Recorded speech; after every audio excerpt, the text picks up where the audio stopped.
Marlene's finger hovered inches from the light switch, her heart hammering a frantic rhythm against her ribs. The familiar scent of her apartment, lavender and old books, had been replaced by the sharp, oily stench of natural gas. In the oppressive silence, a faint, persistent hiss drifted from the kitchen like a snake in the dark. She reached for the window to gasp for air, but her hand struck cold, reinforced steel. Heavy shutters had been bolted to the exterior frame while she was out, turning her home into a hermetic execution chamber.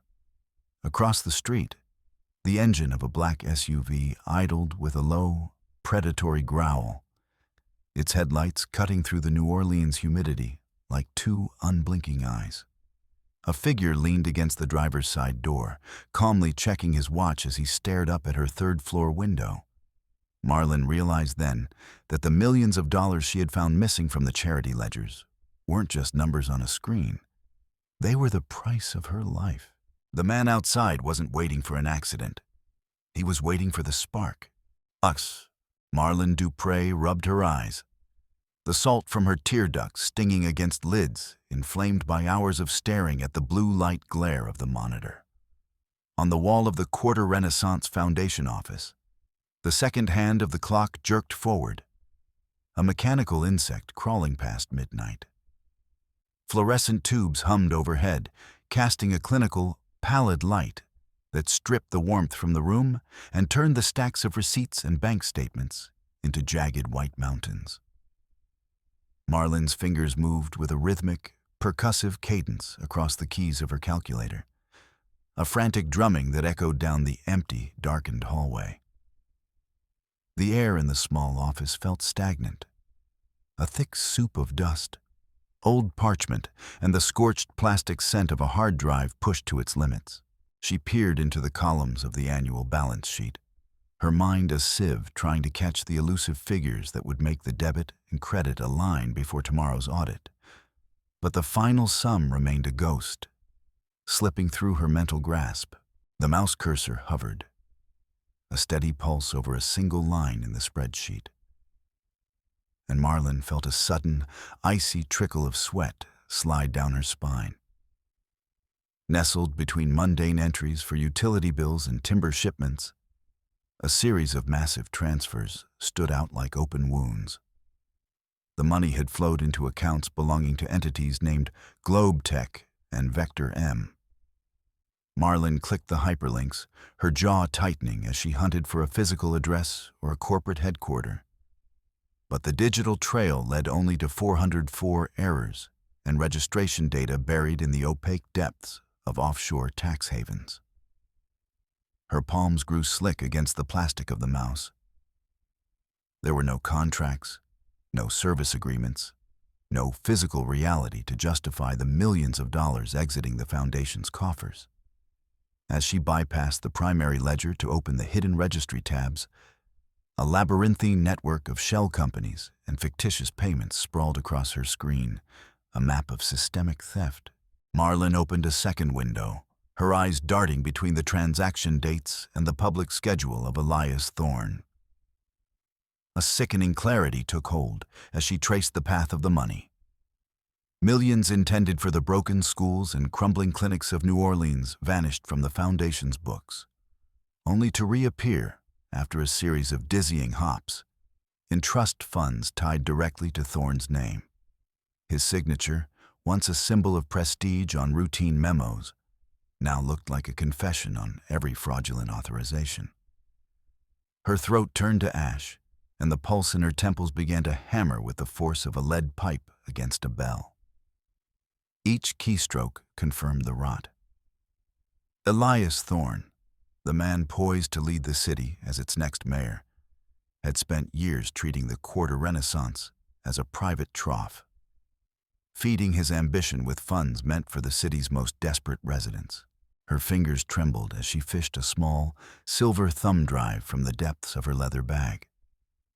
The metallic rasp of the USB port sounded like a gunshot in the oppressive silence of the office. Marlene's movements became frantic, her cursor dragging folders of financial evidence into the drive icon. The green progress bar crawled with agonizing lethality, a strip of light that seemed to take years to move an inch.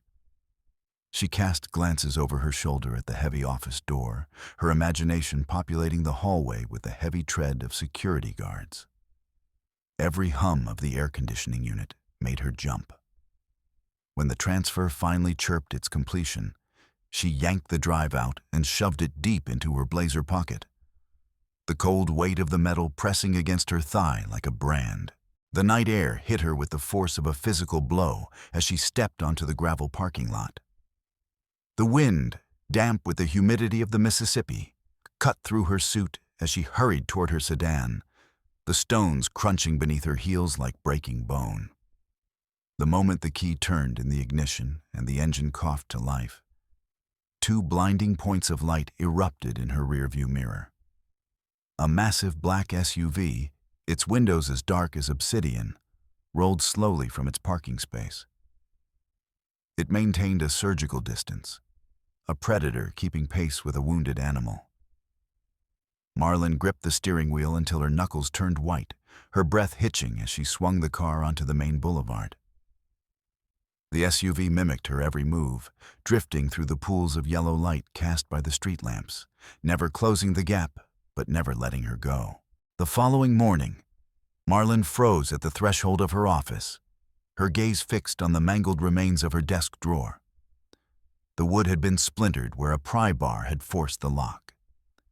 The papers she had meticulously organized the night before were now a chaotic white carpet across the floor, and the polished mahogany of the desk surface was marred by deep, jagged scratches from metal tools. The computer monitor had been tilted at a strange, mocking angle, and the CPU tower sat slightly askew in its niche. Marlene sank into her chair, her knees turning to water. A faint, lingering scent of expensive sandalwood cologne hung in the air. Thorne's signature scent. The room felt violated, the silence of the building no longer a comfort, but a looming threat that seemed to press in on her from all sides. The door swung open without the courtesy of a knock, and Elias Thorne filled the doorway, his presence sucking the oxygen from the room. He walked with a slow, predatory grace, his hand trailing over the scattered documents on her desk, as if he were inspecting a battlefield.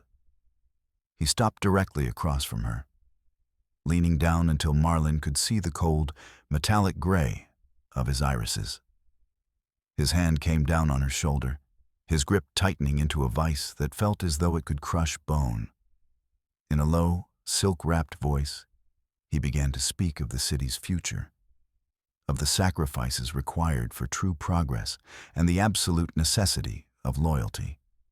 Marlene heard the jagged edges of the threat hidden beneath his words, a warning disguised as a fatherly lecture on the virtues of being a team player.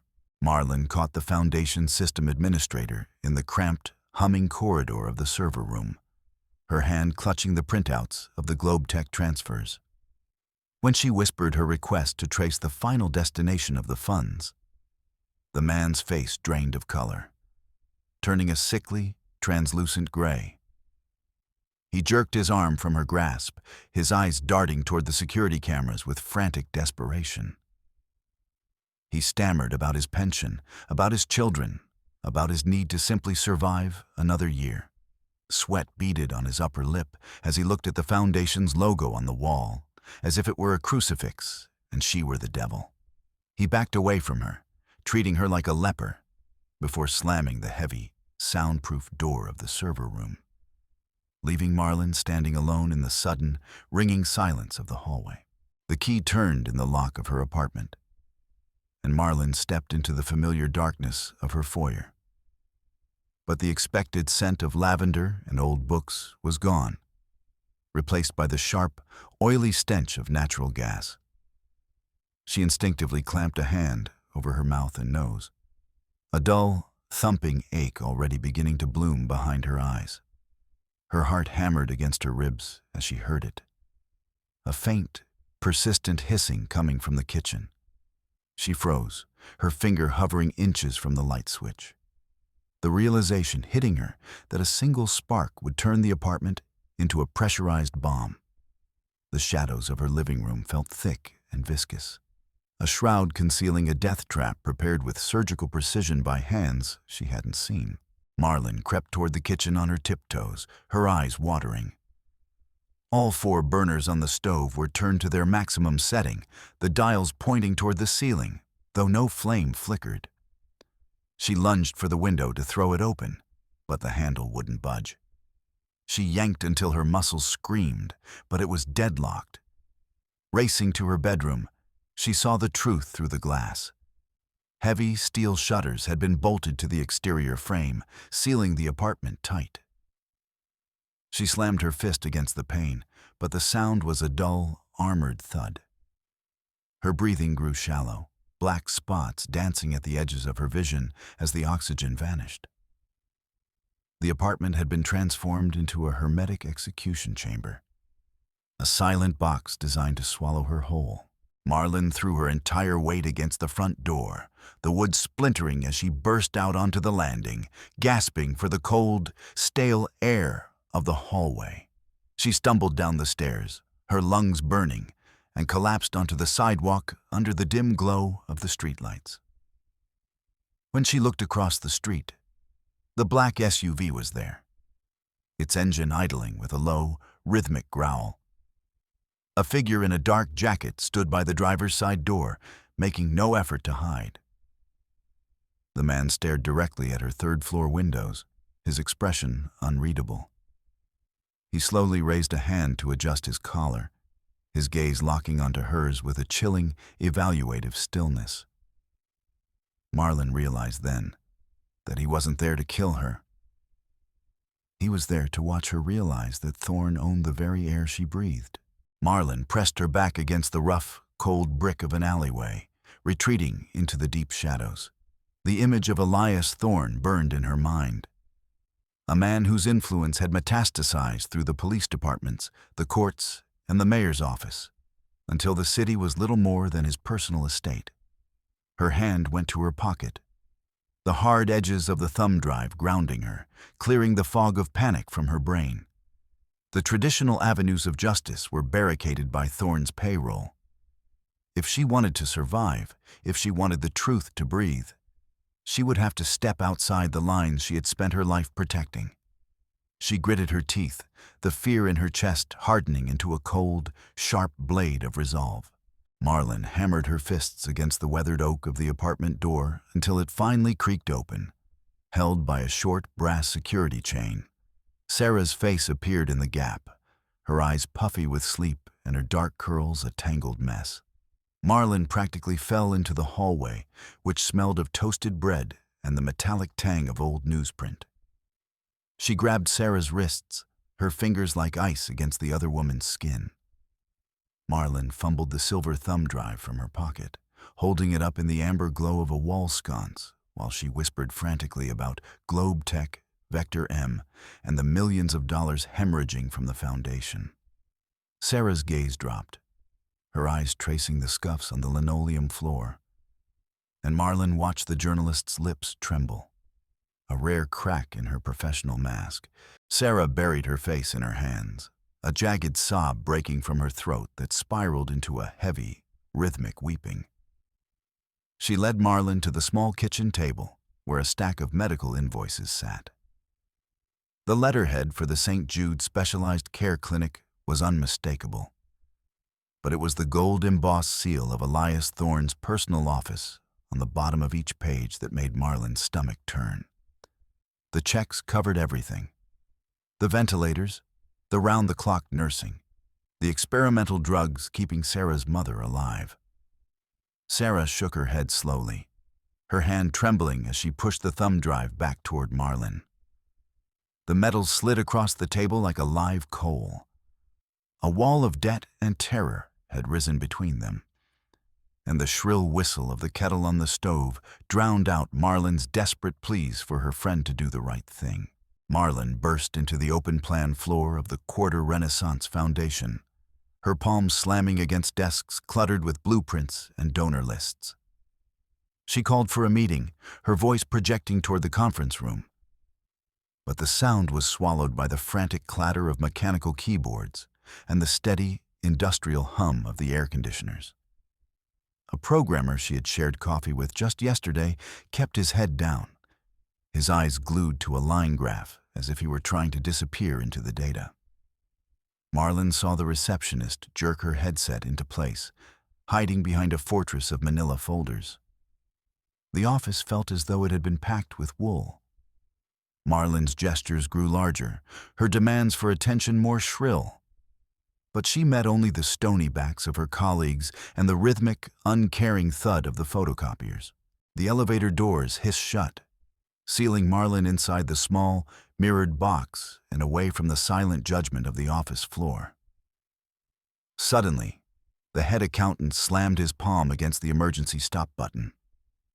The cabin lurched, the air inside turning thick with the smell of industrial disinfectant and the man's nervous sweat. He shoved Marlene against the glass wall, the scent of peppermint gum hot against her face as he hissed into her ear. He told her the termination lists were already on Thorne's desk, but that everyone else had seen their accounts swell with 5-figure loyalty bonuses. Marlene watched his throat work, his Adam's apple bobbing as he whispered about the unfortunate accidents that befell those who didn't take the money. The elevator jerked back to life, and the accountant vanished into the lobby without a backward glance. Marlene pushed through the heavy, iron-studded doors of the Aegis Club, stepping into a world of muffled sound and shadows. The carpet beneath her feet was the color of dried blood, and the air was a thick curtain of cigar smoke and expensive cognac. Elias Thorne sat in a high-backed leather chair in the far corner, the only light coming from the orange embers in the fireplace. Behind him stood 3 men, their suits perfectly tailored to hide the bulk of their frames, their hands clasped over their belt buckles in a pose of terrifying stillness. Marlene took the seat across from him, the weight of their silent, empty stares pressing against her skin. Thorne reached forward, sliding a plate of seared steak toward her. The steak knife beside it caught the firelight, its edge looking impossibly sharp. Thorne fanned a series of glossy photographs across the white tablecloth, like a deck of cards. Marlene looked down and saw the faces of children from the Hope House shelter, their smiles bright against the backdrop of a new playground. Thorne's long fingernail tapped a photo of a single mother holding the keys to a new apartment. He began to speak, his voice a low, melodic crawl, listing the account numbers that would be frozen with a single keystroke if Marlene chose to go to the press. He made it clear. Her truth would mean the end of the medicine, the end of the housing, the end of the food for the people she claimed to protect. Marlene's jaw ached from the tension. Thorne had weaponized her own compassion, turning the concept of charity into a sophisticated form of extortion. Marlene stumbled out of the restaurant, her shoulder glancing off the brass-fitted door held by the uniformed doorman. The city's noise hit her like a physical wave. The screech of tires, the rhythmic thumping of a nearby club, and the distant grinding roar of construction cranes in the quarter. She looked at her hands, saw they were slick with a cold, greasy sweat. A bitter, acidic lump rose in her throat as the reality settled in. Exposing Thorne wouldn't just ruin a corrupt man. It would throw hundreds of families onto the rain-slicked pavement. She began to walk, her movements mechanical, the faces of the people in Thorne's photographs dancing before her eyes. The choice felt like a noose, tightening with every block she crossed, strangling the very idea of justice. She was waiting for the light to change at a busy intersection when the sudden, violent roar of a high-displacement engine made her heart leap. A black sport bike jumped the curb, the rider's face hidden behind a mirrored visor that reflected Marlene's own terrified expression. She felt the leather strap of her bag bite into her shoulder, followed by the sharp, sickening pop of the stitching. The rider slammed his elbow into her chest, the force of the blow knocking the wind from her lungs as he ripped the bag away. The bike roared back onto the street, vanishing into the flow of traffic and leaving a cloud of acrid exhaust in its wake. Marlene fell to her knees, her palms scraping against the grit of the sidewalk. The keys to the office safe and her research notes were gone, leaving her standing in the middle of the crowd, stripped of her armor. Marlene pressed her smartphone to her ear, her thumb hovering over the speed dial for the city desk. But instead of a dial tone, she heard a series of rhythmic, metallic clicks. She froze, her breath hitching as she listened to the hollow echo that repeated her own heartbeat back to her with a 1-second delay. A faint electronic hiss signaled the switching of a relay, and Marlene knew with absolute certainty that someone was recording the silence on the other end. She pulled the phone away from her face, staring at the glowing screen as if it were a glass eye watching her from within. She yanked the battery out, but the sensation of being watched didn't fade. It lingered on her skin like a persistent, invisible itch that she couldn't scratch away. She slid her debit card into the slot of an ATM, hoping to withdraw enough cash for a cab and a cheap motel room. The machine groaned and whirred, a mechanical grinding that seemed to go on forever as Marlene cast nervous glances at the passing police cruisers. Suddenly, the screen flashed a violent, blood-red message. Access denied. Account flagged. A prompt appeared, demanding she report to the nearest IRS office immediately. Marlene hammered the cancel button, but the machine refused to relinquish the card. A flat, synthesized voice began to repeat her last name over the speaker, drawing the attention of a nearby passerby. Marlene backed away, the realization dawning on her that she had been erased. Her pockets were empty, and the city's digital infrastructure had been turned into a cage. Marlene sank onto a weathered park bench, the wood grain rough against her palms. The wind chased dead leaves and scraps of old newspapers in circles at her feet. Directly across the street, the skeletal frame of a half-finished housing project loomed, the foundation's logo emblazoned on a tattered banner that flapped in the breeze. She watched as a group of workers began to coil heavy electrical cables, their movements sluggish and defeated. Thorne had cut the funding to punish her. A crushing weight of guilt settled on her shoulders, heavier than any physical burden. Her personal crusade against Thorne was turning these ruins into a permanent monument to the city's broken promises. She closed her eyes, but all she could see were the cracks in the walls of the people she had failed. She sat in the corner of a dimly lit internet cafe, the blue light of the screen reflecting in her tired eyes as the cursor blinked in the to field of an email. Her fingers hovered over the backspace key. On the screen, the names of Thorne's front men and the exact amounts of the kickbacks were laid out in a damning list.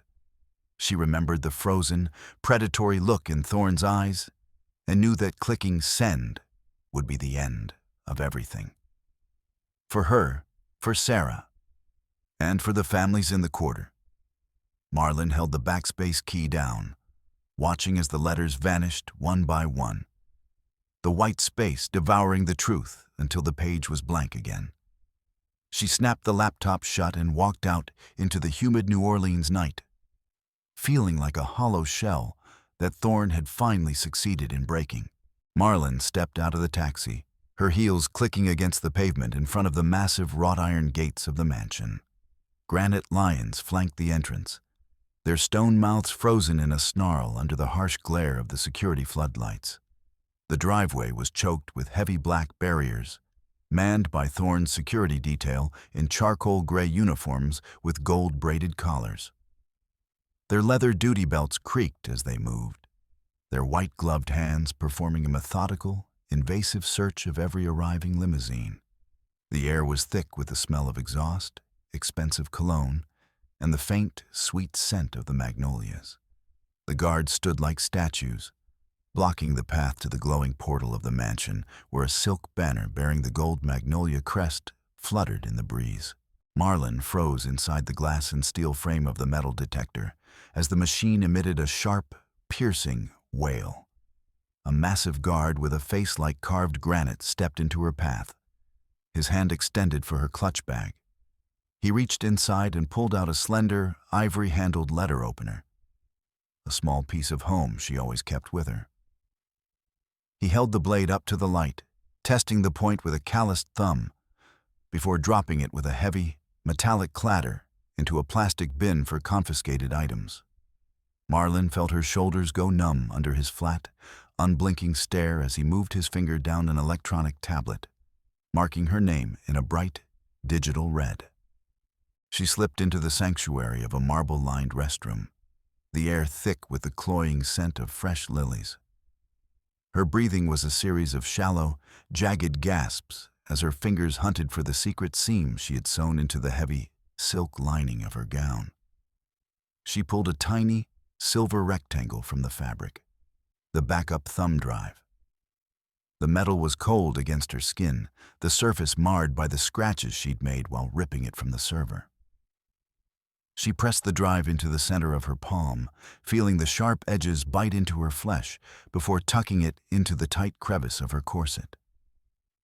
She could feel her own heartbeat thumping against the hard plastic, a frantic, hidden rhythm.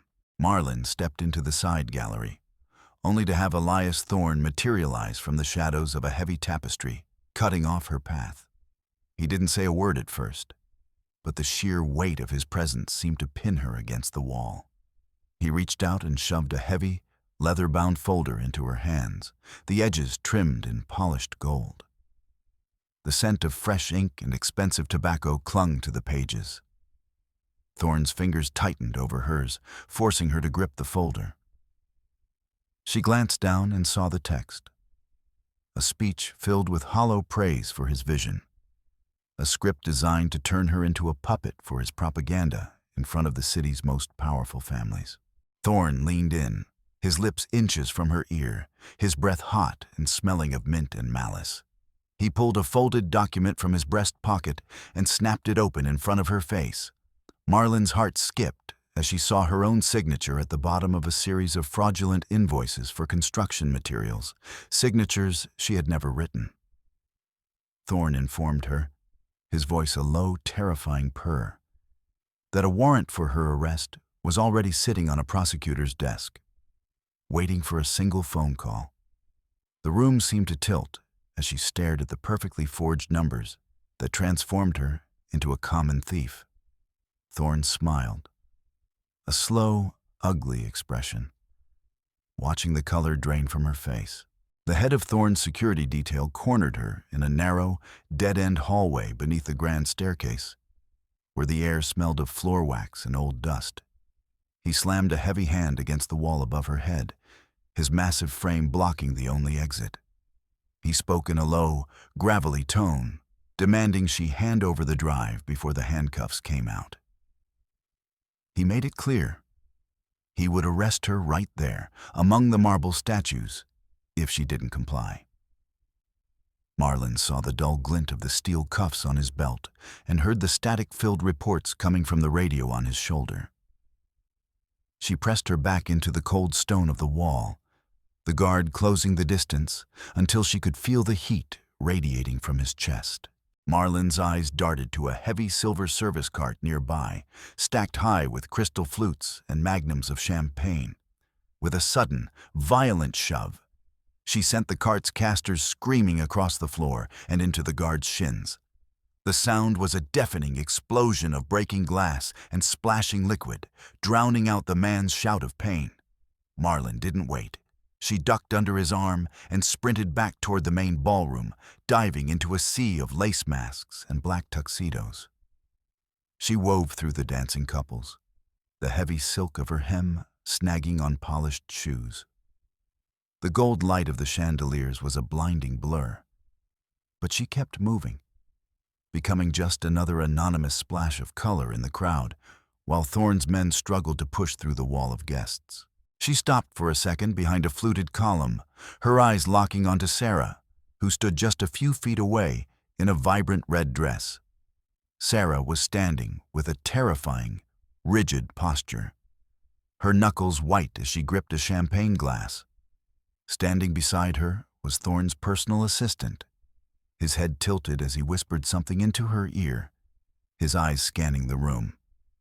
Marlene caught Sarah's eye for a fleeting second, but the journalist immediately looked away, letting out a loud, forced laugh at something the assistant had said. Marlene saw the subtle tremor in Sarah's elbow and realized her friend was playing a part to avoid the hunters.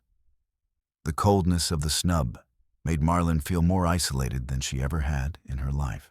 Marlene slipped behind a heavy velvet curtain, finding herself in the dim, blue-lit world of the technical booth. Monitor screens flickered in front of her, reflecting in the glasses of the sound technician. She looked at the security feed and felt her blood turn to ice. On Thorne's signal, the massive bronze bolts on the mansion's main doors were being slid into place. Security teams were moving to block the kitchen exits and the service tunnels, turning the ballroom into a gilded tomb. She heard the crackle of a radio nearby, an order to let no one leave until Thorne gave the word. Her pulse hammered in her throat as she realized the only way out was to go through the very center of the storm. The master of ceremonies, a man in a flawless tailcoat, appeared at her side like a specter. His grip on her elbow was dry and authoritative as he steered her toward the wings of the stage. Marlene tried to pull back, but he only increased the pressure, forcing her up the stairs covered in plush red carpet. Every step felt like a climb up a gallows. She could hear the music in the hall dying down, replaced by a low, expectant hum from the audience. The man gave her one final, firm shove toward the center of the stage, where a brilliant white spotlight was already burning a hole into the floor. She stood there, blinded and exposed, caught in a trap of light in the gaze of 500 people. Through a gap in the heavy curtains, Marlene could see Elias Thorne's profile as he sat in the front row. He was adjusting his cufflinks, a broad, confident smile fixed on his face for the television cameras that were broadcasting the event live. He gave a sharp, imperceptible nod to his men stationed around the perimeter of the room, a final check before his moment of victory. The flashes of the cameras reflected in his eyes, turning them into hard, silver coins. He was waiting for her to speak the words that would erase his crimes and bury the truth forever. Marlene watched him place a hand over his heart in a gesture of fake humility, and the sight of it made her stomach heave with a sudden, violent revulsion. The room erupted into a roar of applause as Marlene stepped up to the microphone stand, which felt as cold and unyielding as a bar of iron. In her left hand, she clutched Thorne's leather folder, the skin of her palm sticking to the expensive hide. Her right hand was buried in the folds of her dress, her fingers digging so hard into the edges of the hidden thumb drive that her nails nearly drew blood. She looked out into the hall, the faces of the city's elite blurring into a single, judgmental mass. She could see Thorne leaning forward, his eyes locked onto hers, his smile widening as he prepared to hear his own praises sung. Marlene moved with a slow, deliberate grace, sliding the gold-trimmed leather folder to the very edge of the podium. It hit the carpet with a dull, heavy thud, but she didn't even blink. Her hand moved to her corset, pulling the tiny silver drive into the light. She leaned over the laptop integrated into the lectern and slid the drive into the port with a firm, final click.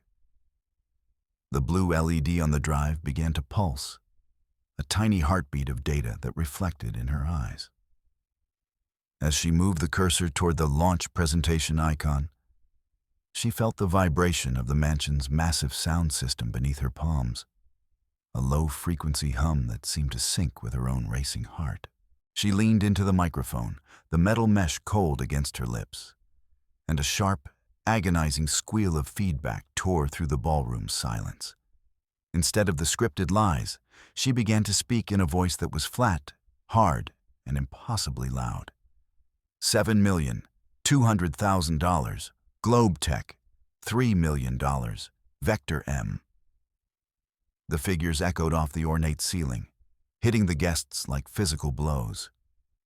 Marlene recited the addresses of the shell companies and the specific offshore accounts on the Cayman Islands, her voice never wavering.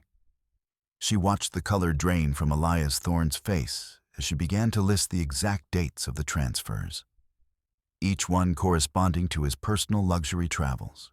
Marlene pulled her smartphone from her dress and, with a single practiced swipe, triggered the broadcast script she had spent all night writing. A progress bar raced across the screen, followed by a flood of notifications confirming the start of a global live stream. The encrypted signal bypassed Thorne's local jammers, leaping through a chain of proxy servers directly into the cloud storage of every major news outlet in the country. The phone grew hot in her hand, the processor working at its limit. In the corner of her vision, she saw the viewer count exploding into the tens of thousands.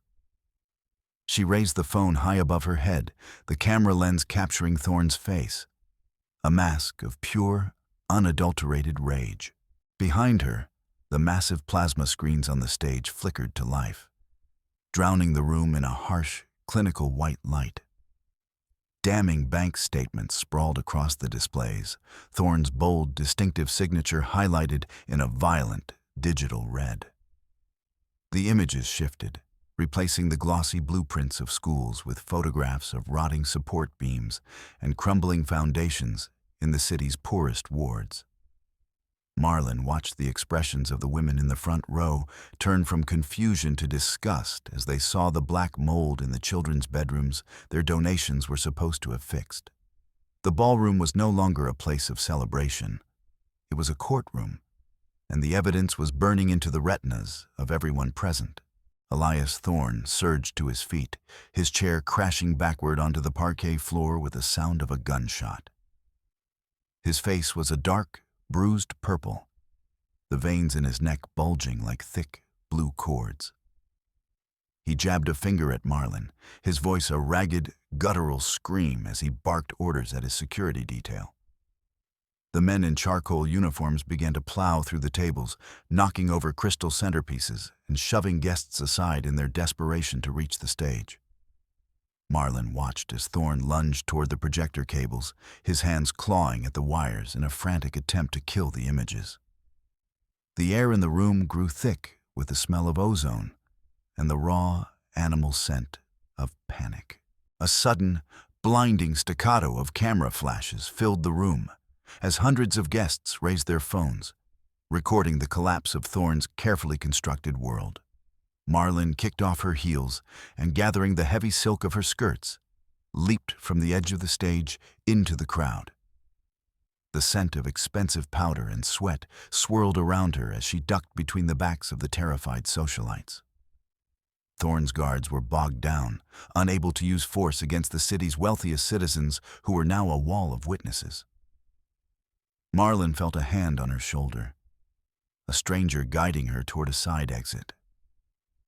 Thorne's screams were becoming more distant, drowned out by the rising, angry roar of the crowd. The massive bronze-fitted doors of the mansion didn't just open. They were blown inward by a tactical team in heavy vests, the word FBI glowing in the strobe lights of the ballroom. Red laser sights danced across the smoke-filled air, settling on the chests of Thorne's armed guards. Marlene watched from the edge of the room as a federal agent slammed Elias Thorne against the marble wall, his face pressed hard into the magnolias of the tapestry. The sharp, mechanical snap of handcuffs echoed through the foyer, a sound more final than any gavel. Agents swarmed the room, seizing servers and recording devices as Thorne's voice finally failed him, his empire dissolving into the cold light of a federal investigation. Marlene stepped onto the grand portico of the mansion, the humid night air rushing into her lungs.